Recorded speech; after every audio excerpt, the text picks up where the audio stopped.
Welcome to Telugu current affairs. ఈ రోజు మనం 18th నవంబర్ 2020 కి సంబంధించిన ఈనాడు ఎడిటోరియల్ అనాలిసిస్ చూస్తున్నాం.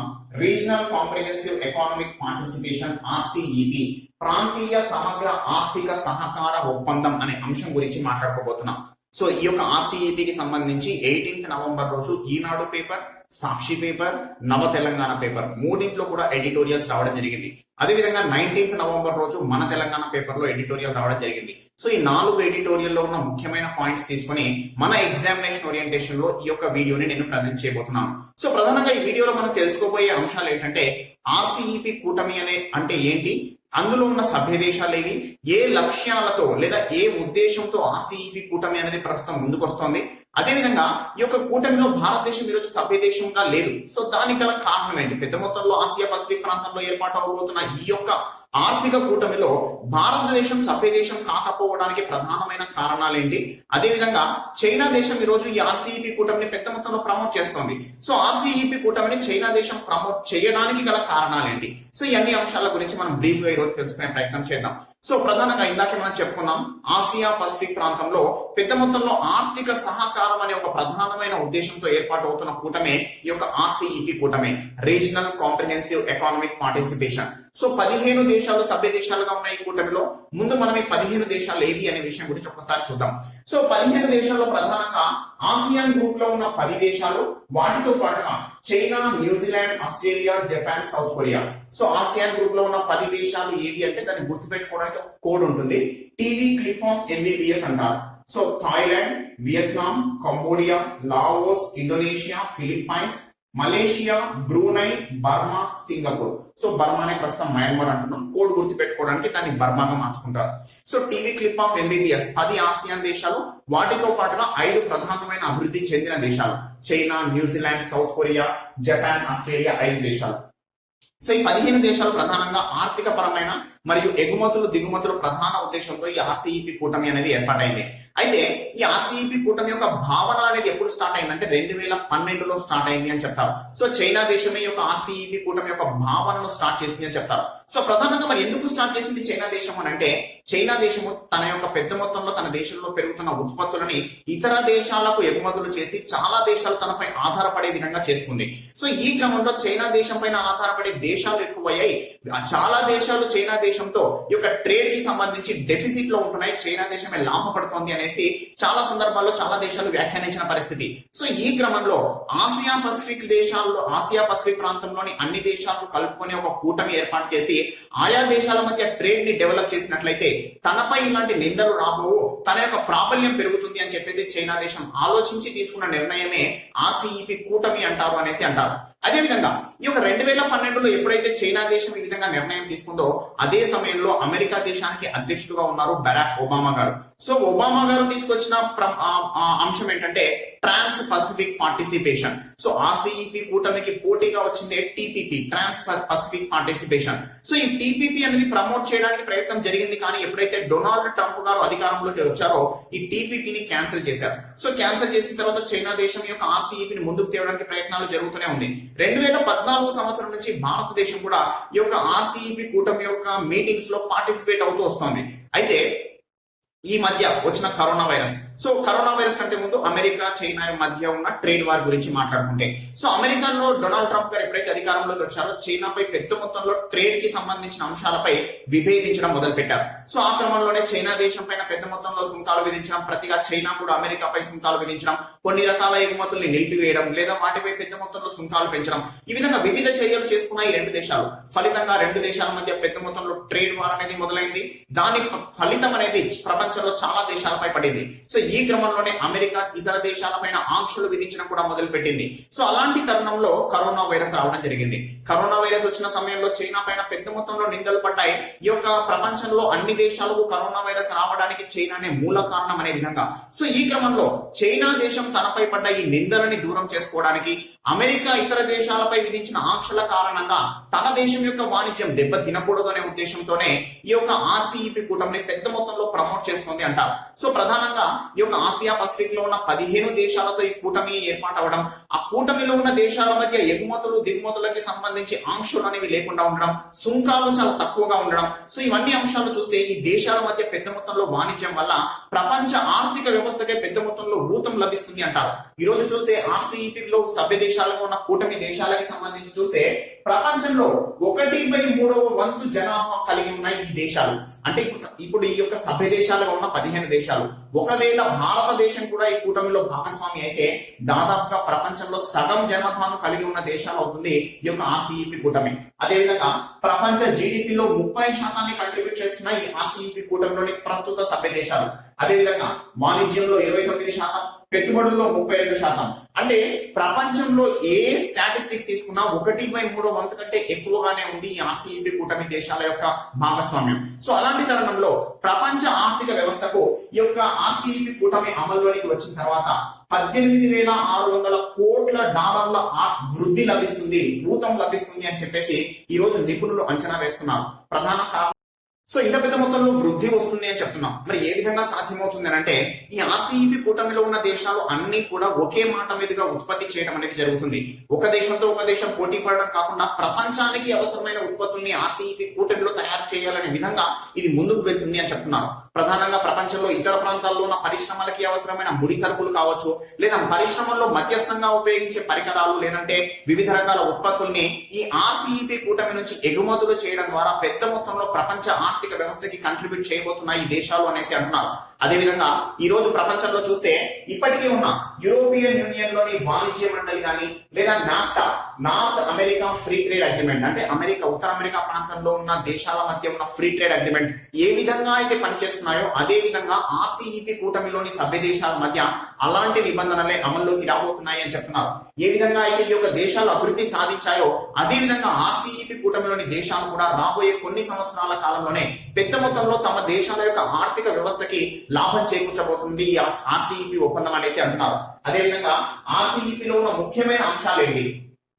ఇందాక మనం చెప్పుకున్నాం, సభ్య దేశాల మధ్య ఎగుమతి దిగుమతులకి సంబంధించిన సుంకాలు పెద్ద మొత్తంలో తగ్గిపోతాయి అంటున్నాం. ఉదాహరణకి జపాన్ దేశం నుంచి పెద్ద మొత్తంలో ఆటోమొబైల్ కి సంబంధించిన వస్తువులని చైనా దిగుమతి చేసుకుంటుందట.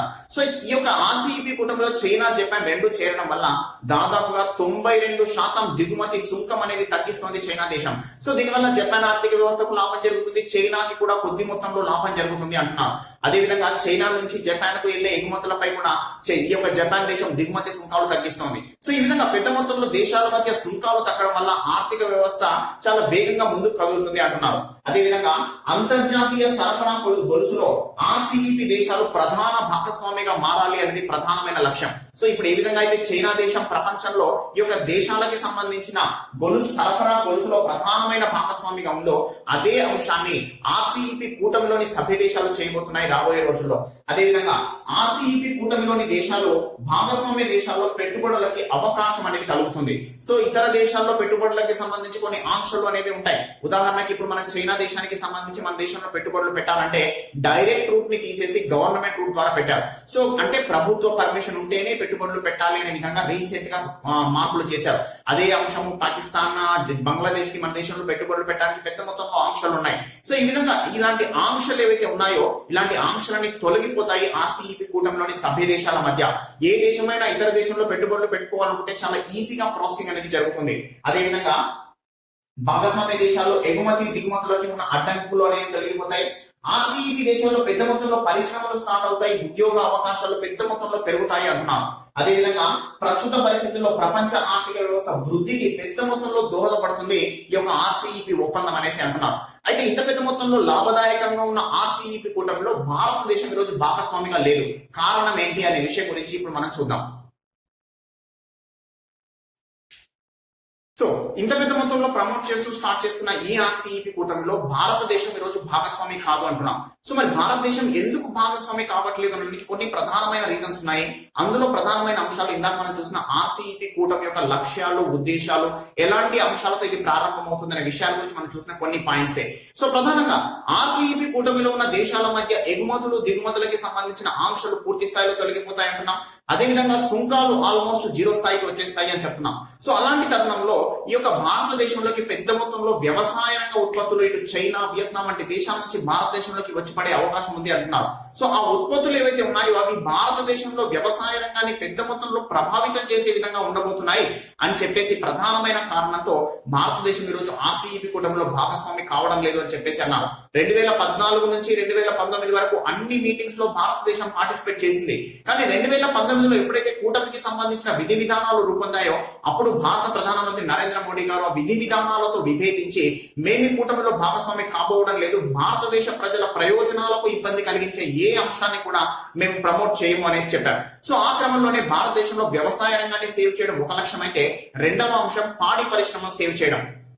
సో మరి ఏ విధంగా అంటే భారతదేశానికి సంబంధించి ప్రపంచంలోనే అత్యధిక పాలను ఉత్పత్తి చేస్తున్నాం భారతదేశం. కానీ అదే సమయంలో మనతో పాటుగా ఆస్ట్రేలియా మరియు న్యూజిలాండ్ దేశాలు కూడా పెద్ద మొత్తంలో పాల ఉత్పత్తుల్లో ముందంజలో ఉన్నాయి. అయితే ఆస్ట్రేలియా, న్యూజిలాండ్ నుంచి పాలకి సంబంధించిన ఉత్పత్తులు ఏవైతే ఉంటాయో వాటిని భారతదేశంలోకి పంపించడానికి ఆ దేశాలు చాలా సంవత్సరాల నుంచి కూడా ప్రయత్నం చేస్తున్నాయి. కానీ దాన్ని భారతదేశం చాలా సంవత్సరాల నుంచి అడ్డుకుంటుంది. కారణం ఏంటంటే ఆస్ట్రేలియా, న్యూజిలాండ్ దేశాల్లో పాలకి సంబంధించి ఉత్పత్తులకి సంబంధించి ఈ యొక్క పశువులకి వేసే దానాలో కొద్ది మొత్తంలో మాంసానికి సంబంధించిన ఉత్పత్తులు కలిసి ఉంటున్నాయి, తద్వారా పాలు కంటామినేట్ అవుతున్నాయని చెప్పేసి ఒక ప్రధానమైన ఆరోపణ ఉంది ఆస్ట్రేలియా, న్యూజిలాండ్ దేశాల పాల ఉత్పత్తులపై. సో ఈ క్రమంలోనే భారతదేశం ఆస్ట్రేలియా, న్యూజిలాండ్ నుంచి పాల ఉత్పత్తుల్ని అలో చేయట్లేదు. కానీ ఒకవేళ భారతదేశం కనుక ఈ ఆర్సీఈపీ కూటమిలో భాగస్వామి అయితే ఆస్ట్రేలియా, న్యూజిలాండ్ నుంచి పెద్ద మొత్తంలో తక్కువ ధరకే పాల ఉత్పత్తులు భారతదేశంలోకి వచ్చేస్తాయి. తద్వారా భారతదేశంలో పాడి పరిశ్రమపై అదొక తీవ్రమైన ప్రభావం చూపే అవకాశం ఉంది అంటున్నారు. సో ఈ క్రమంలోనే భారతదేశం ఈ యొక్క ఆర్సీఈపీ కూటమిలో భాగస్వామి కాకపోవడానికి ఇది ఒక రెండవ కారణం. ఇక మూడవ కారణం గురించి చూస్తే చైనా దేశం. సో ప్రధానంగా చైనా దేశం భారతదేశంలో పెద్ద మొత్తంలో పెట్టుబడులు పెట్టి భారతదేశంలో చాలా సంస్థల్ని తన అధీనంలోకి తీసుకుంది అంటారు. సో ఈ క్రమంలోనే చైనా దేశం నుంచి వచ్చే పెట్టుబడుల్ని భారతదేశం డైరెక్ట్ రూట్ ని క్యాన్సిల్ చేసేసి కేవలం ఇండైరెక్ట్ రూట్ ద్వారా మాత్రమే పెట్టుబడులు పెట్టడానికి ప్రస్తుతం అనుమతి ఇచ్చింది. అంటే ప్రభుత్వ పర్మిషన్ తీసుకున్న తర్వాత మాత్రమే పెట్టుబడి పెట్టడానికి. సో దీన్ని చైనా దేశం వ్యతిరేకించింది. కానీ ఒకవేళ భారతదేశం కనుక ఆర్సీఈపీ కూటమిలో భాగస్వామి అయితే పెట్టుబడులు పెట్టడానికి చైనా దేశానికి ఈజీ యాక్సెస్ అనేది దొరుకుతుంది అంటారు. అదేవిధంగా చైనా దేశానికి సంబంధించిన పెద్ద మొత్తంలో ఉత్పత్తులు ఏవైతే ఉంటాయో, ఉదాహరణకి మన దేశంలో మేక్ ఇన్ ఇండియా స్ఫూర్తితో పెద్ద మొత్తంలో ఎంఎస్ఎంఈ సెక్టార్ లో ఈ యొక్క పరిశ్రమలు అనేవి ఏర్పాటయ్యాయి. ఈ మేక్ ఇన్ ఇండియా స్ఫూర్తితో ఏర్పాటైన ఈ పరిశ్రమల్లో ఈ రోజు కొద్ది మొత్తంలో ఉత్పత్తులు జరుగుతున్నాయి, భారతదేశం నుంచి ఎగుమతులు కూడా జరుగుతున్నాయి. కానీ ఒకవేళ చైనా దేశాన్ని కనుక అనుమతిస్తే భారతదేశంలోకి పెద్ద మొత్తంలో చౌక ధరతో ఉన్న ఈ యొక్క ఉత్పత్తుల్ని డంప్ చేసేసి దేశీయంగా ఉన్న మన ఎంఎస్ఎంఈ పరిశ్రమని తీవ్రంగా ప్రభావితం చేసే అవకాశం ఉంది అంటున్నాం. సో ఇలాంటి అన్ని అంశాలను బేరీజు వేసుకునే భారతదేశ ప్రయోజనాలను కాపాడాలనే ప్రధాన ఉద్దేశంతోనే ఈ యొక్క ఆర్సీఈపీ కూటమిలో భారతదేశం పార్టిసిపేట్ కావట్లేదు. కానీ ఇంకో అంశం ఏంటంటే ఇక్కడ చైనా దేశం ఈ కూటమిని పెద్ద మొత్తంలో ప్రమోట్ చేస్తుంది. సో చైనా దేశం ఈ కూటమిని ప్రమోట్ చేయడానికి గల కారణాలు ఏంటి అనే విషయం గురించి చూస్తే ప్రధానంగా ఈ రోజు చైనా దేశాన్ని ప్రపంచం మొత్తం ఒక దోషిగా చూసుకుంది కరోనా వైరస్ గురించి. ప్రధానంగా కరోనా వైరస్ వ్యాప్తికి సంబంధించిన అంశాన్ని దాచిపెట్టడం వల్ల ఈ రోజు ప్రపంచం కరోనా వైరస్ ప్రభావాన్ని ఎదుర్కొంటోంది. చైనా దేశం కట్టడి చేయకపోవడం వల్లే ఈ సమస్య తలెత్తింది అని చెప్పేసి చైనాపై ప్రధానమైన ఆరోపణ ఉంది. సో ఈ క్రమంలోనే చైనా నుంచి తమ యొక్క పెద్ద మొత్తంలో పెట్టుబడుల్ని ఉపసంహరించాలని అమెరికా, జపాన్ వంటి దేశాలు ప్రయత్నిస్తున్న క్రమంలో పెద్ద మొత్తంలో చైనా నుంచి కంపెనీలు మరలిపోతున్నాయి. సో ఈ క్రమంలో ఈ మరలిపోతున్న కంపెనీల్ని ఆపడానికి చైనా చేస్తున్న ప్రయత్నమే ఆర్సీఈపీ కూటమి అని చెప్పేసి అంటున్నారు. సో ఇన్ని రోజుల నుంచి కూటమి ప్రయత్నాలు సాగుతున్నాయి. కానీ ఇప్పుడు చాలా వేగవంతంగా సాగి ఈ యొక్క కూటమి ఒప్పందం కుదిరే స్థాయికి వెళ్ళిందంటే ప్రధానంగా చైనా దేశం యొక్క చొరవ అని చెప్తారు. ఈ రోజు చైనా నుంచి బయటికి వెళ్తున్న కంపెనీలు ఏవైతే ఉన్నాయో అవి ఆ యొక్క పెట్టుబడుల్ని ఈ యొక్క ఆర్సీఈపీ కూటమిలోని దేశాల్లో కనుక పెట్టుబడులు పెట్టించగలిగితే చైనా దేశం విజయం సాధించినట్లే అని చెప్తున్నారు. అదే విధంగా ఇంకొక ప్రధానమైన అంశం ఏంటంటే చైనా యొక్క దిగుమతులకి సంబంధించి సో ఈ రోజు ప్రధానంగా చూస్తే చైనా దేశం చాలా దేశాలకు ఎగుమతులు చేస్తుంది, దిగుమతులు చాలా తక్కువగా ఉంటాయని చెప్తున్నాం. ఏ దేశంతో చూసినా చైనా దేశమే ట్రేడ్ లో లాభసాటిగా ఉంటుంది అని అంటారు. సో ఈ క్రమంలోనే చైనా దేశం యొక్క ఆరోపణని తొలగించుకోవడానికి ప్రపంచంలో మిగతా దేశాల నుంచి కూడా మేము దిగుమతులు చేసుకోబోతున్నామని చెప్పేసి చైనా అధ్యక్షుడు జిన్పింగ్ గారు చెప్పారు.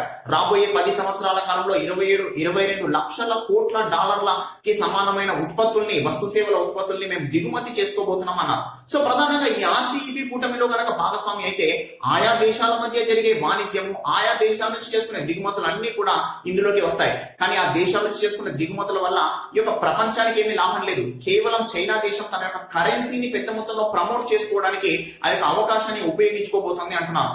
ఈ రోజు డాలర్ అనేది ప్రపంచంలో ఒక మారకంగా ఉంది. కారణం ఏంటంటే ఈ రోజు డాలర్ కి సంబంధించి అంత పెద్ద మొత్తంలో విలువ అనేది జమకూరింది. కానీ ఈ రోజు చైనాకి సంబంధించిన కరెన్సీని కూడా అంతే పెద్ద మొత్తంలో ప్రమోట్ చేసుకోవడానికి ఇలాంటి అంశాలని వాడుకోవాలని చూస్తుంది చైనా దేశం అంటున్నాం. సో ఈ విధంగా చైనా దేశం తన స్వప్రయోజనాల కొరకు ముందుకు తీసుకొస్తున్న ఈ ఆర్సీఈపీ కూటమిలో భారతదేశం భాగస్వామి కావడం లేదు. కానీ అదే సమయంలో అభివృద్ధి చెందిన దేశాలైన Australia, New Zealand, Japan, South Korea వంటి దేశాలు ఇందులో భాగస్వాములు అవుతున్నాయి. ప్రధానంగా ఆయా దేశాలు తమ దేశాల ఆర్థిక ప్రయోజనం కొరకు మాత్రమే కూటమిలో భాగస్వామి అవుతున్నాయి తప్ప చైనా దేశం వైపు ఆకర్షితులయ్యాయని కాదు అంటున్నారు. ఎందుకంటే క్వాడ్ కూటమి అని మనం ఆల్రెడీ చూసాం.